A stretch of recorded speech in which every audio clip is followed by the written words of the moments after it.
পর্ব -৫ একটি মেয়ের বিবাহিত জীবনের গোপন অধ্যায়। আগের পর্বগুলো না পড়লে আগে দেখে নিও। একটা সময় আসে যখন মেয়ে বুঝে যায় তার স্বামী আর কখনো আগের মতো হবে না, না কথায়, না আচরণে, না ভালোবাসায়। আমি শিমু ছদ্মনাম। আমি এখন আর কিছু আশা করি না।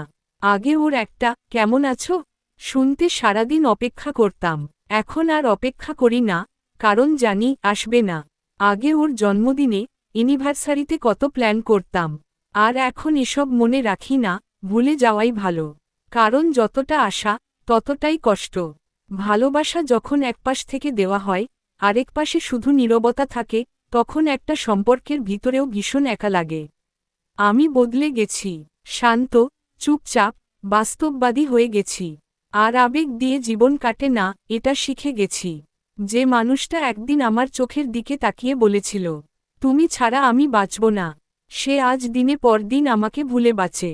তবুও আমি দোয়া করি, যেন আল্লাহ তাকে ভালো রাখেন।